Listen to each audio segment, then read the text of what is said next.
No quiero pensar porque no quiero que el dolor del corazón se una al dolor del pensamiento. Esta es una idea de Emilio Castelar. Hola, soy el doctor en psicología Diego García y en este canal hablo regularmente acerca de temas de psicología y psicoterapia. Si es tu primera vez por aquí, considera suscribirte y activar las notificaciones. En este video revisaremos aspectos del libro La mente ferita o La mente herida del doctor Giorgio Nardone, la doctora Federica Cagnoni y la doctora Roberta Milanese. Los tres autores son de los máximos exponentes de los trabajos del Centro de Terapia Estratégica en Arezzo, Italia, siendo el doctor Giorgio Nardone el fundador y director del instituto. Y en este libro los autores nos hablan acerca del dolor y las distintas formas en las que se presenta en nuestras vidas, ya sea que nos haya ocurrido algo en el pasado que no nos permite continuar con nuestras vidas, o que estemos viviendo actualmente una situación dolorosa, o que el dolor nos impida pensar en un futuro más allá de él. Y aunque los autores explican que las experiencias dolorosas pueden llegar a paralizarnos, también nos dicen que si afrontamos el dolor y lo atravesamos, podemos convertirlo en resiliencia, fuerza y una nueva sensibilidad hacia los demás. ¿Te interesa? Acompáñame.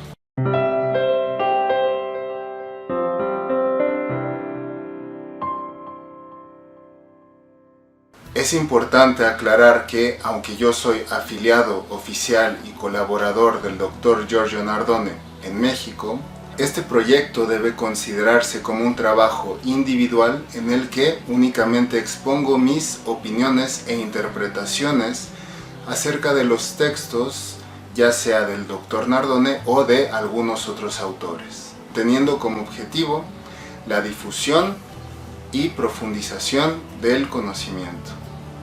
El Dr. Giorgio Nardone es el creador de la terapia breve estratégica, considerada uno de los modelos más eficaces y eficientes para resolver problemas tanto en el ámbito clínico como en el ámbito empresarial y de mejoramiento de la performance. Y teniendo aquí la vista global de lo que vamos a ver, voy a hacer la especificación de que vamos a hacer dos videos.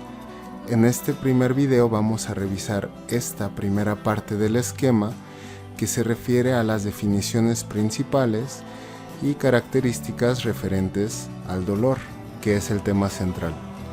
También vamos a ver los aspectos culturales que permean en Occidente relacionados al dolor.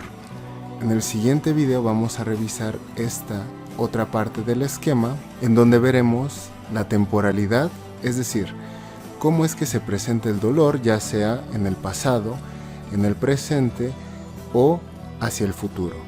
Y también veremos cuál es la solución que propone el Dr. Nardone y su equipo.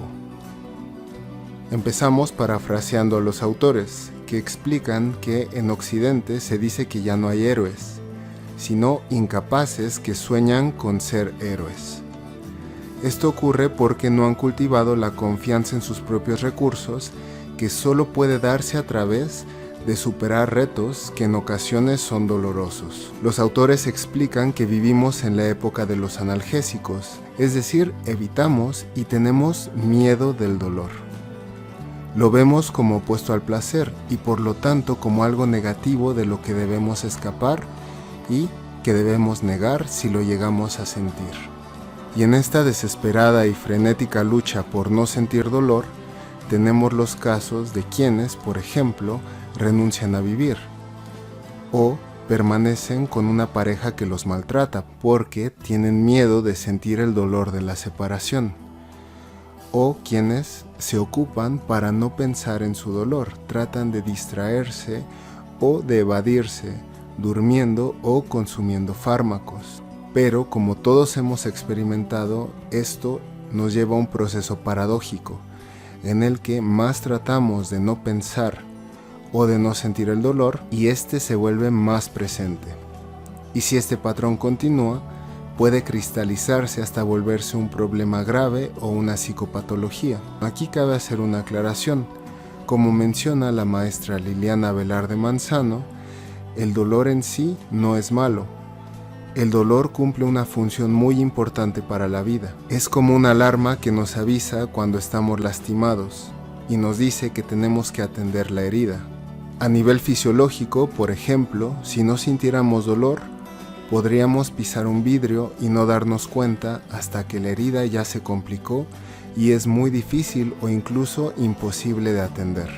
Por ello, el objetivo de la terapia nunca es eliminar el dolor, sino regresarlo a un nivel en el que ya no nos paralice y nos permita continuar con nuestra vida, cumpliendo de todos modos su función saludable.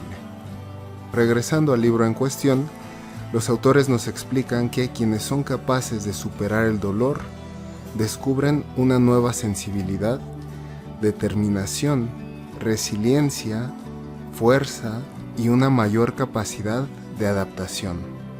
Pero, y anticipando un poco del contenido del siguiente video, esto solo se puede lograr si tenemos el valor de atravesar nuestro dolor, de cruzar por en medio.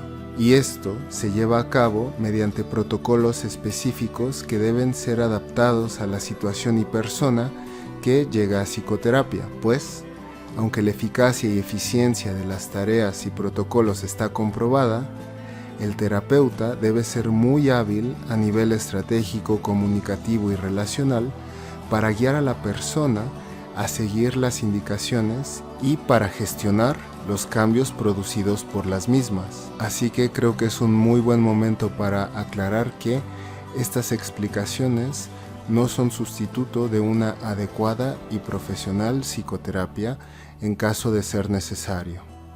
Ahora vamos a la definición y características, y los autores se refieren a la mente herida cuando han ocurrido una serie de experiencias repetidas de un fuerte impacto emotivo, pero que éstas aún no se han estructurado en un trastorno.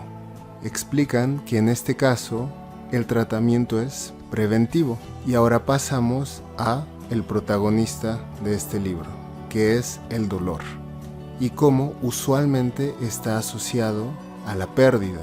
Los autores nos explican que los eventos dolorosos nos paralizan y nos hacen incluso perder la lucidez, y que es por ello que representan una auténtica experiencia emocional correctiva, es decir, algo que modifica nuestros esquemas en un antes y un después. Nos explican que usualmente el dolor no se presenta solo, sino en combinación con alguna otra emoción. Por ejemplo, el dolor y el enojo, o el dolor con el miedo. Unos ejemplos de estas combinaciones podrían ser la persona que sufre muy enojado por lo que no tiene, pero que ve en alguien más, como ocurre con la envidia, que es una mezcla de dolor con enojo, o la persona que fue ofendida o a la que le quitaron algo y que piensa y rumea recurrentemente en los distintos modos para vengarse. También tenemos los ejemplos de la combinación del dolor con el miedo.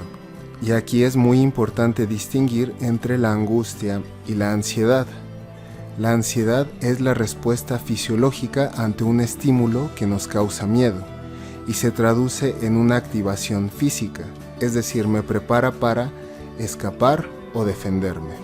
Es crucial distinguir que un cierto nivel de ansiedad es funcional. Por ejemplo, un atleta que va a competir tiene que estar ansioso hasta cierto punto. Si la ansiedad sobrepasa ese punto, puede convertirse en pánico. Otro ejemplo es el estudiante que va a presentar un examen. Él también tiene que estar un poco ansioso, y esto es porque la ansiedad dentro de este rango funcional nos ayuda a mejorar nuestro desempeño. Es cuando se supera este umbral que nos puede bloquear. Por ejemplo, el caso de una enfermera que a partir de los eventos con el COVID entraba en pánico cada vez que tenía que tomar el transporte público o veía muchedumbres. Por otro lado, la angustia nunca es una activación física, es una expectativa negativa del futuro. Es este sentimiento de impotencia o de condena que de hecho se está presentando mucho durante esta pandemia. Muchas personas reportan sentirse condenadas a pelear contra un enemigo invisible o contra quien no pueden hacer nada. También tenemos el estrés postraumático, que es cuando la persona vive atrapada por los eventos traumáticos que vivió en el pasado. Y estos eventos se siguen presentando en forma de flashbacks muy vívidos.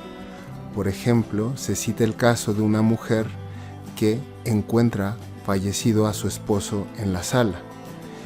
Y a partir de ese momento, todos los días está reviviendo esas imágenes. Ahora, con respecto al placer, aquí el placer brilla por su ausencia.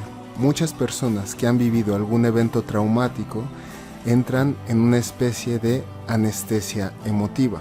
Y aquí tenemos el ejemplo de alguien que ha pasado por un abuso sexual y a partir de ello rechaza el contacto o involucrarse en una nueva relación. O podemos pensar en personas que están en una situación dolorosa, por ejemplo el personal de primera línea en los hospitales, que al estar bajo tanto estrés y tanto dolor, dejan de procurarse placeres. Para finalizar, se nos exponen otras modalidades dolorosas. Por ejemplo, podemos sentir el dolor de la culpa, o el remordimiento, el arrepentimiento o la vergüenza. Te recomiendo que, si no quieres perderte el siguiente episodio, consideres suscribirte y activar las notificaciones. También, si deseas obtener este mapa mental, te dejo el link en la descripción junto con el link a mi Facebook. Considera seguirme porque ahí es donde subo otros materiales y además doy noticias acerca de actualizaciones en mis otros proyectos. Para finalizar, cierro con una frase de William Shakespeare: no hay noche, por larga que sea, que no encuentre el día. Muchas gracias por estar aquí y nos vemos en el siguiente video. Hasta luego.